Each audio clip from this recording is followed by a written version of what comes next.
Good evening. Welcome to News at Night for Wednesday, January the 20th. I'm Colette Linden. I'm Craig Huckabee. We have a blustery and very snowy night ahead. I'll have all your weather details coming up shortly.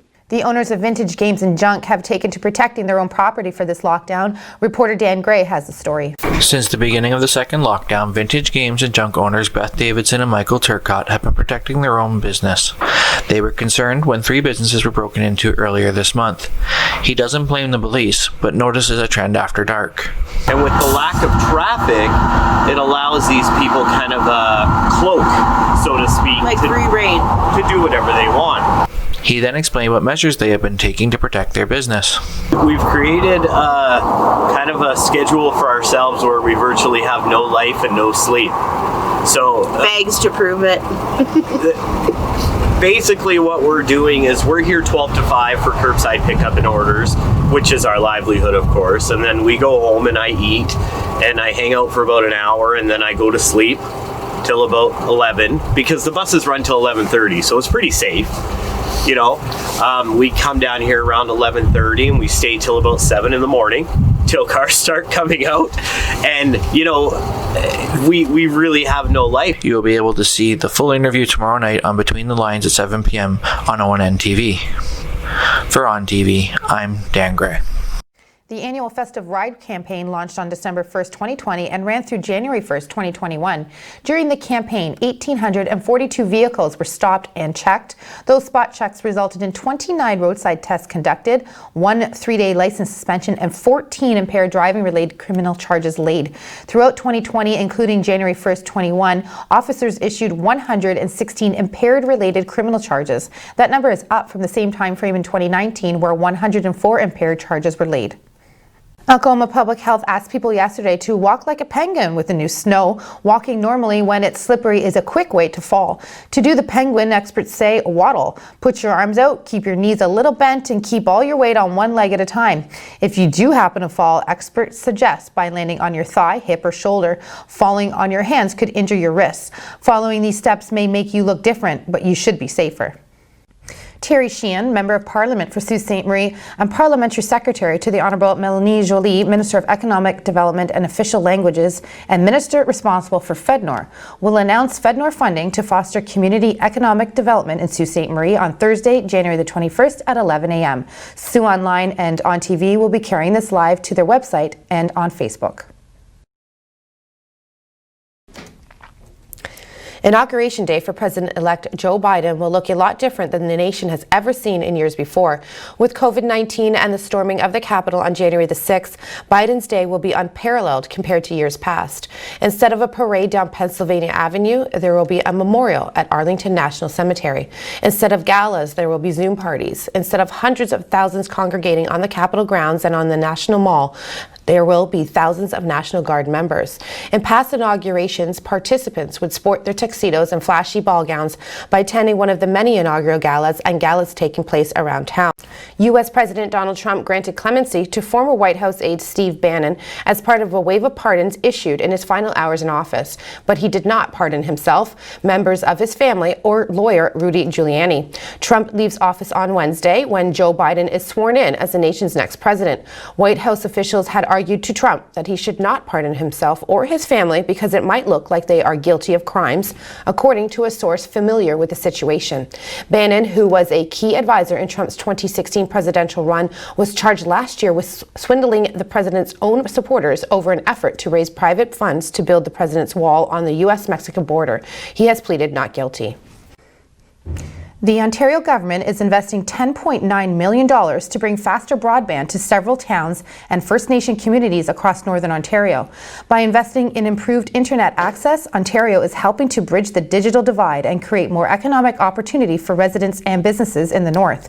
This investment is part of to Speed Ontario's Broadband and Cellular Action Plan and will bring faster internet to more than 7,000 households and businesses across the north. On November the 4th, 2020, the Ontario government announced an investment investment of $680 million on top of its existing commitment to improve connectivity in the province, leading to a historic investment of nearly $1 billion over 6 years.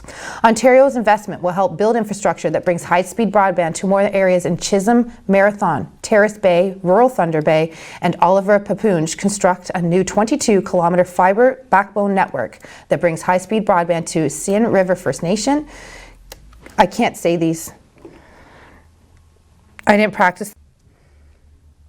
The Ontario government is expanding the current workplace inspection campaign to further protect workers and customers at essential businesses. Following last week's big box store blitz, provincial offences officers will now be visiting an expanded range of workplaces across Ontario to educate and ticket businesses that are not complying with COVID-19 health and safety requirements.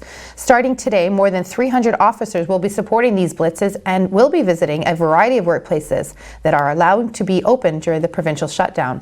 The inspection campaign builds on Ontario's efforts to protect workers and customers at essential businesses. Last year, 13 education and enforcement campaigns were carried out with almost 4,000 workplace visits. To help businesses comply with the public health measures, the Minister of Labour, Training and Skills Development has developed more than 200 business guideline documents.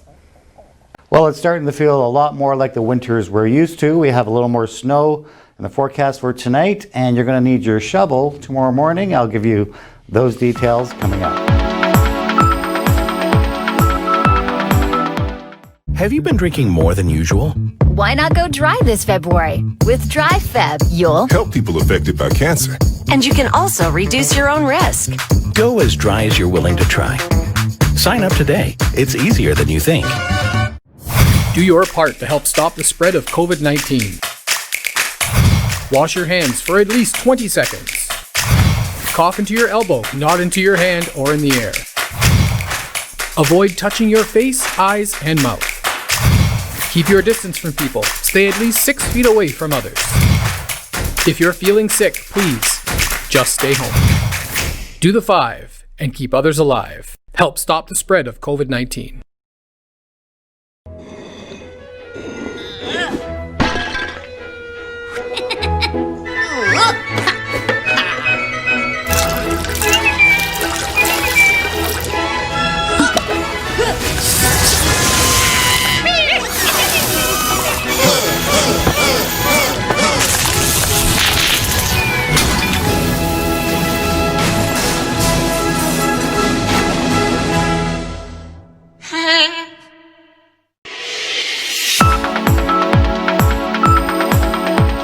Back, everyone. Well, we did make it up to our daytime high of -4 today, and those temperatures are actually going to start getting warmer during the overnight, so it's not going to feel that much warmer because of the winds. We're going to see some snow and blowing snow as that system from the north approaches, and we're going to start seeing that snow intensify throughout the night, and we will see about 5 to 10 centimeters from this system. Temperatures still warming to about 1 degree by the morning. We'll take a look at the radar shot, and we'll show you what's going on right now. We see a band right now coming in, and that's going to last most of tonight, actually. And again, it's going to intensify later on tonight as those winds start to kick in from the south. And then they're going to switch over to the northwest tomorrow. We'll take a look at the overnight lows.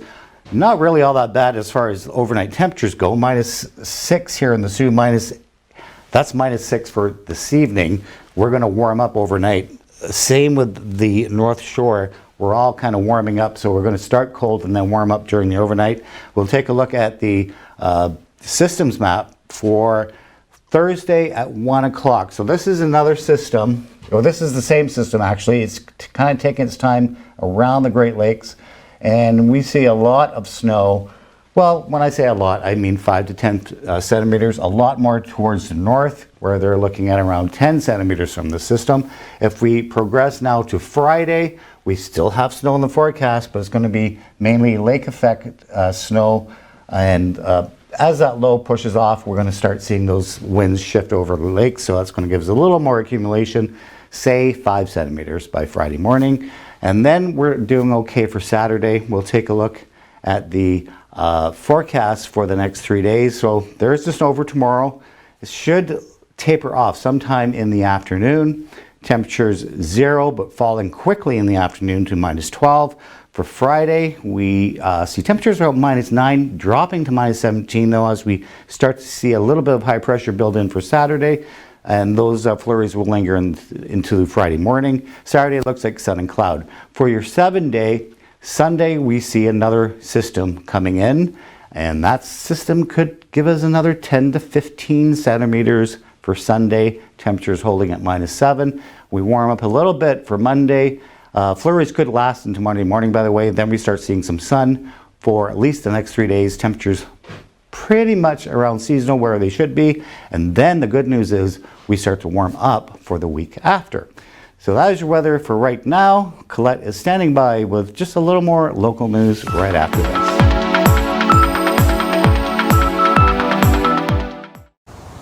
As night falls, 37 million Canadians turn out their lights and settle down for the night. But as we sleep, there's something interesting going on. House hippos have returned to Canadian homes, but they're extremely hard to spot. They enjoy admiring their reflections, hoarding socks, helping themselves to your devices, and annoying your pets. It looks like Canada has a house hippo problem. Or do we? We brought back the house hippo to show how easy it is to be fooled in our digital world.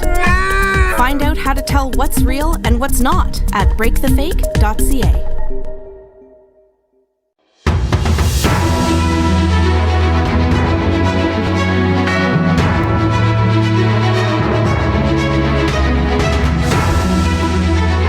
In the NHL, the puck will drop at the Scotiabank Arena at 7 p.m. tonight when the Leafs face off against the Oilers. At 9 p.m., St. Louis hosts San Jose. Minnesota visits Anaheim. Montreal continues their strong game streak in Vancouver. And the Vegas Knights will welcome the Arizona Coyotes. Over to the NBA. The Raptors have been playing great ball lately, and now they finally have some wins to show for it. Toronto is working on a 3-game win streak, and in those victories, they're looking more like the team we've come to know over the last couple of years. Good offense and solid D. Don't miss tonight's tip-off against the Heat at 7:30. The Carolina Hurricanes game against the Nashville Predators at Bridgestone Arena on Tuesday was postponed after 5 players were placed in COVID-19 protocol. The NHL said that the game was postponed out of an abundance of caution to ensure the health and safety of players, coaches, and game day personnel, and in consultation with medical experts. The rescheduled date for the game will be announced at a later time. The Hurricanes are next scheduled to play the Florida Panthers at PNC Arena on Thursday. The Predators next play the Dallas Stars at American Airlines Center on Friday. 2 more Australian Open players tested positive for COVID-19, an official said on Wednesday, as the government confirmed it would send the quarantine bill for the tournament to Tennis Australia's desk. Victoria State Police Minister Lisa Neville said 2 players and a non-playing Australian Open participant comprised 3 new infections reported on Wednesday. A total of 10 people associated with the Grand Slam, including 4 players, have now tested positive. This has been confusion over the exact numbers, with the several test results later reclassified by authorities as viral shedding from previous infections. More than 70 players and their entourage are confined to their hotel rooms for 14 days and unable to train for the February 8th to 21st Australian Open after passengers on 3 charter flights returned positive tests. Rivers, end zone, touchdown! Veteran quarterback Phillip Rivers is retiring after 17 seasons in the NFL. 16 of those are with the Chargers. Rivers spent the 2020 season with the Indianapolis Colts, leading the team to the playoffs before losing to the Buffalo Bills in the wild card round. The 39-year-old threw for 4,169 yards, 24 touchdowns, and 11 interceptions. Prior to his lone season in Indianapolis, Rivers played 16 seasons with the Chargers, split between San Diego and LA. Rivers was drafted 4th overall by New York Giants in 2004 before getting traded to the Chargers as part of a deal for Eli Manning.